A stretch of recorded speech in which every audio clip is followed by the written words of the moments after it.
I think what defined Timmins in a way differently than some of the other mining, gold mining centers, is that by the end of the First World War, they were pretty clear. They understood that they were sitting on phenomenally rich ore bodies. I remember reading some of the old Porcupine Advance from around 1918, 1919, and they came to the conclusion that these ore bodies might last for the entire 20th century. I started these first few interviews, and I remember interviewing this old Polish miner from South Porcupine, and I said to him, "Oh, so was high grading a big issue?" And he said, "Oh, well, you heard about it, but you didn't know too much." And that was the end of the conversation. So I'm finishing the interview and thanking him for the time. I got my cassette recorder and I'm putting it in the bag, and he says to me, "Is the tape recorder off?" He says, "Now we'll talk about high grading." That was such a great introduction to the stories. That these are all, and again, I think it speaks to the kind of funny oral culture we have. The stories are all great to tell, as long as you don't tell anybody else, as long as you don't write it down. We'll tell you everything you want to know, because people love the color of the stories, but they didn't think it was the kind of history you were supposed to write down. And I was interested in writing it down. I think the big stories on high grading were always, the Rocco Perry gang and Annie Newman and the Frank DeLuca killing. But I started to see this really interesting pattern of high grading because I started to spend a lot of Saturday mornings reading the old microfiche. And there were incredible crime stories, and Magistrate Atkinson, who was this extremely colorful judge who was in all across the mining camps of the North, and they talked about the regular court in Timmins as the weekly matinee. And they were these incredibly crazy stories of, gunfights at a bootlegging joint, busting a body house of ill repute.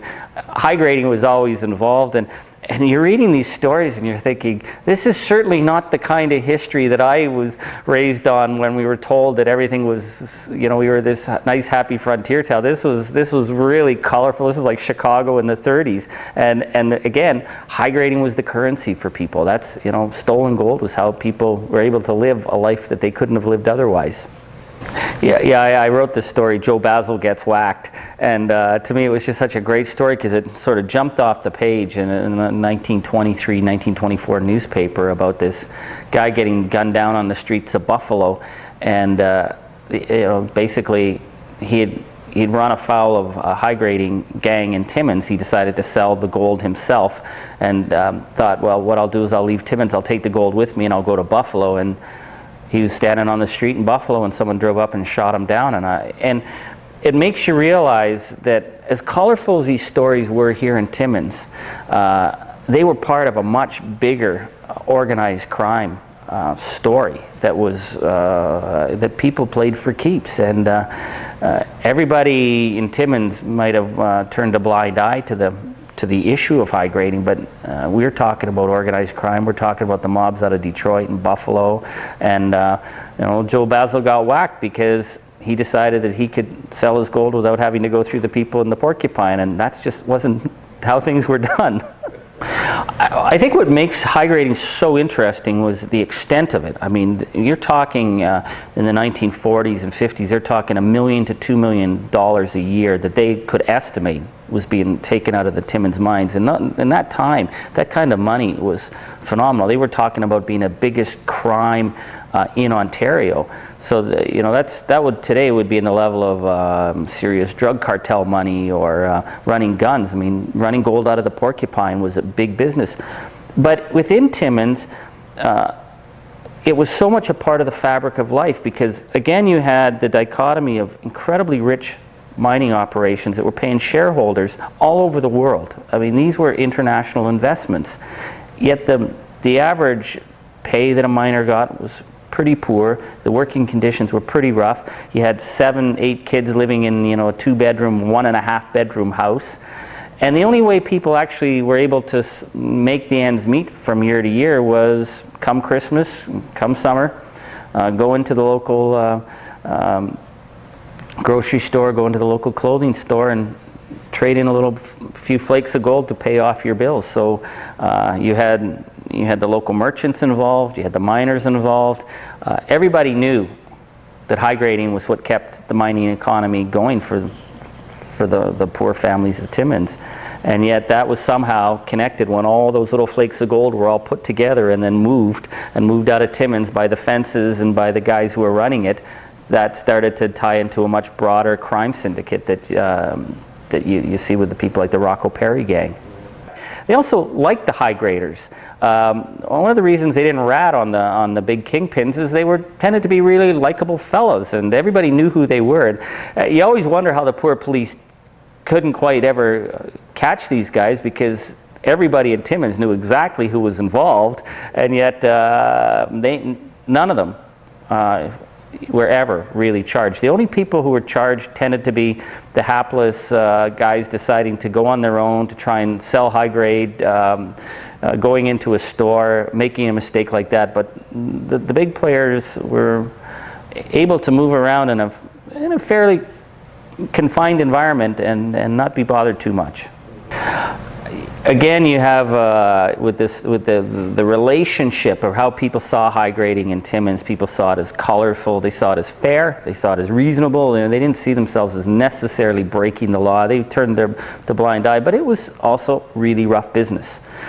If you were on a mine crew and they were high grading and you weren't going to high grade, well, you put yourself at risk. Who knows, climbing up the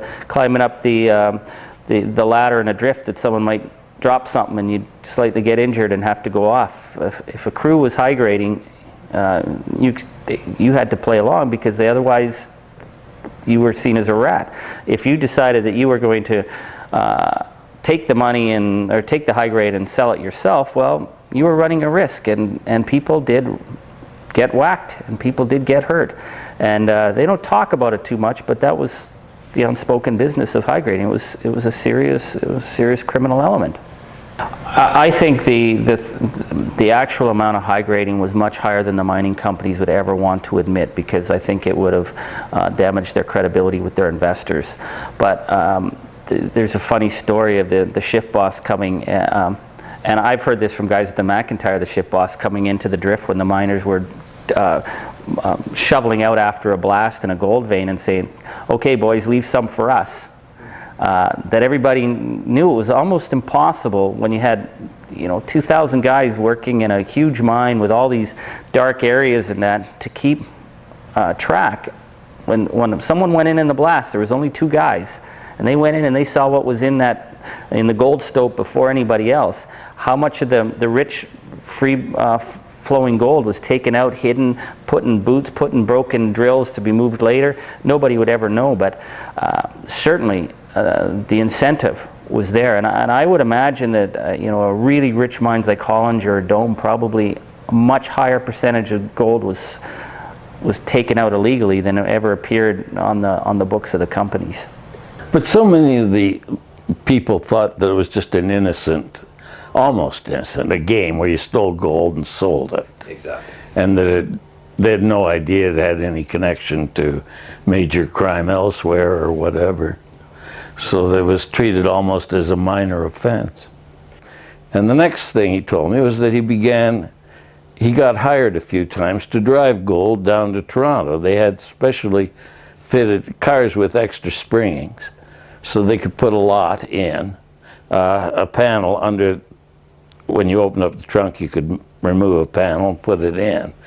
And they would, a car would go in front of you, which would contain a guy who kept his eye on you. If you tried to pass him, he'd force you off the road.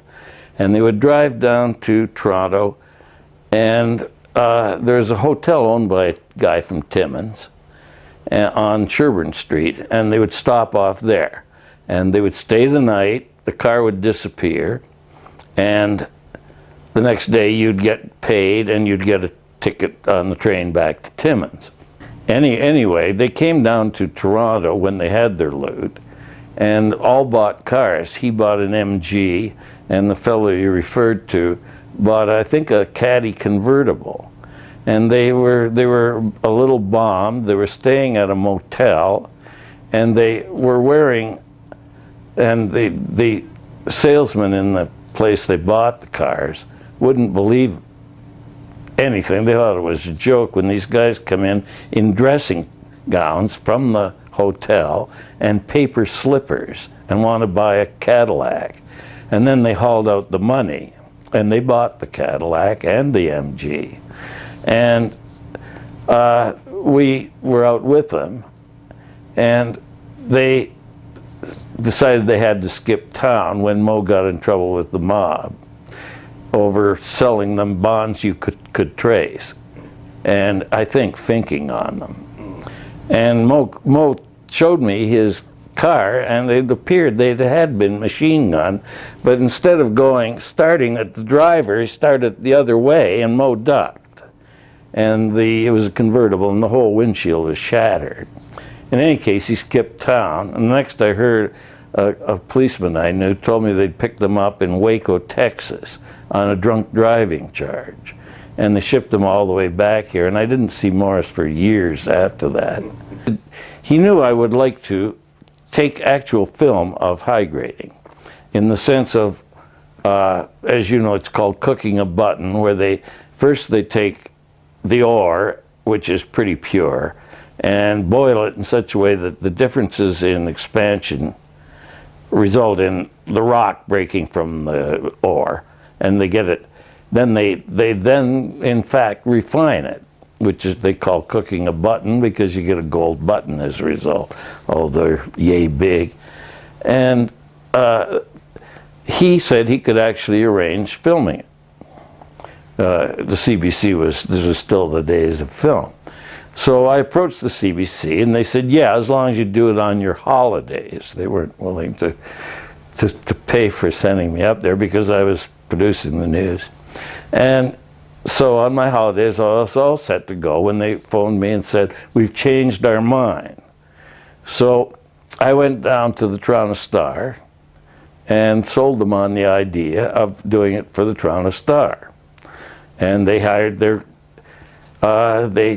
Hondrick said, go ahead. No, sorry, I talked first to Charles Templeton. He was that time the managing editor.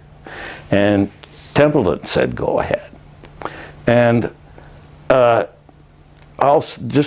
had rented the car and we're on our way. We're ready to go when the CBC said, we won't let you byline. And I couldn't believe this, but they said this, it's too political, they said. So Hondrick said, well, who do you know at the Star? And I said, well, Roy Shields, he's the TV critic. So Roy joined us. And when we arrived in Timmins, we bought an incredible amount of alcohol, 80 bottles, almost all of it rye. And Mo phoned all his high grading supposed friends. But they had been willing to do it when it was with the CBC. But when Roy Shields, I signed at a motel as working in insurance. Mo, everybody knew anyway. But Shields made the mistake of, where do you work? Toronto Star.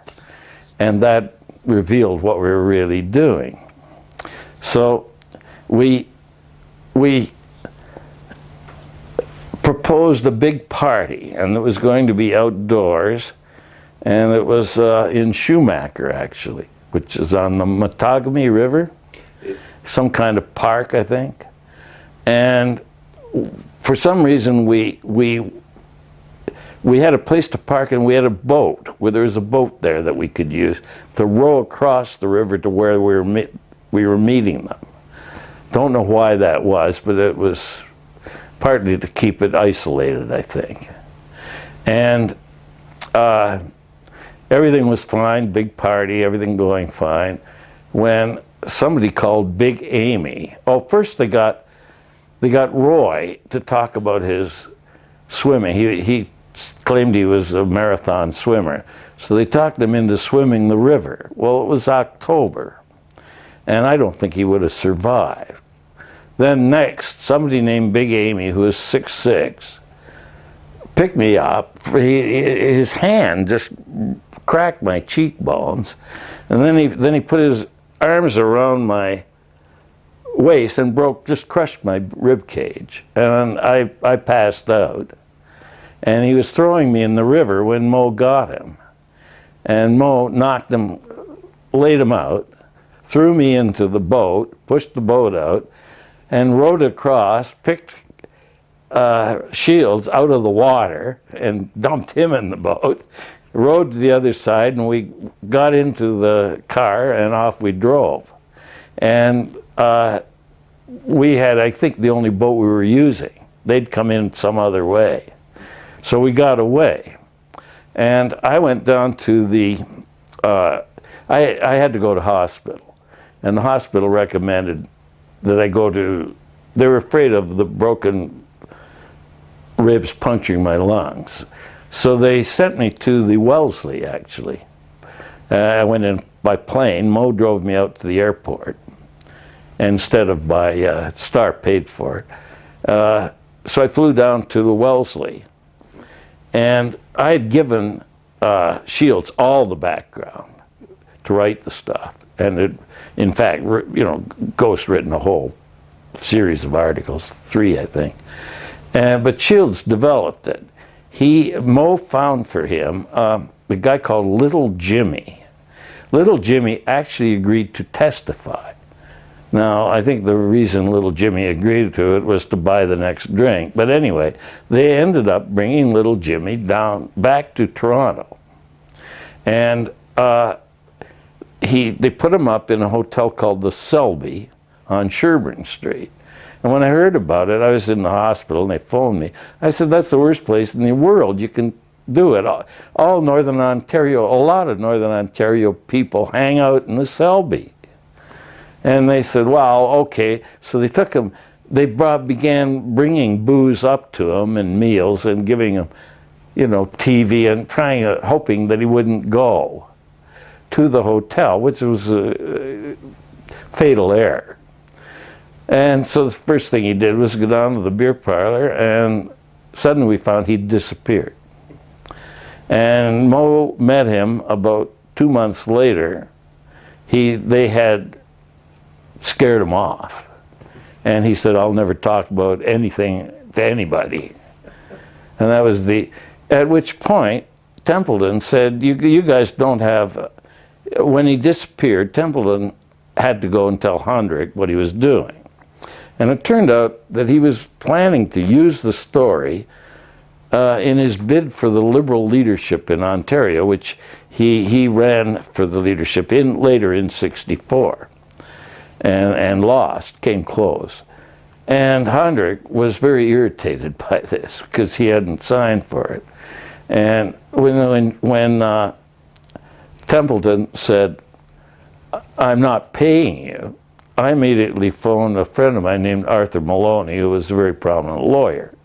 Arthur had been a buddy for many years. And Arthur wrote a letter to Hondrick saying, we are suing. Hondrick phoned me and said, come down. I said, I'm still in the hospital. He said, well, you know, take a cab, come on. So I came down.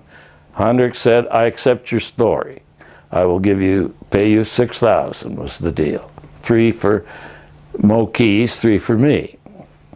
And I said Mo will pick up the checks. Unfortunately, he wrote a joint check to Mo Keys and me. And Mo picked it up and wrote both signatures, and I never saw any of it. And didn't see Mo for quite a while. And even in The Godfather, there's a hint of that, you know, of certain powerful women. And they have been in the mob, but it's never been written about. It's never been done up very much. But we know, in fact, that with Rocco Perry, his main way of insulating himself, aside from having hundreds of people, was to have his common law wife, Bessie, and then Annie, run the day-to-day stuff, to run the drugs, to run the gold smuggling, to run the corruption. I mean, we know that Annie and Bessie would actually take bags of money and give it to officials, you know, customs officials, police officials. This is absolute fact, you know. I've interviewed people that worked for Annie and Bessie, so. Because, you know, with authorities, It varies. You know, today I think a lot is going on in the gold smuggling world. I mean, gold is $1,000 an ounce now, and God knows in South Africa and even in Canada, there's lots of gold going around, and it's so easy to get rid of. I mean, there are infomercials on television that people will come to your house and have a cocktail party, and you can, you know, fence what we would call fence. But you fence legitimately any gold you have. So it's very easily done. It's not even on the radar screen, I don't think, for most police. They don't even have a gold squad anymore that I know of. And yet there's probably zillions of dollars being smuggled and in gold operations around the world.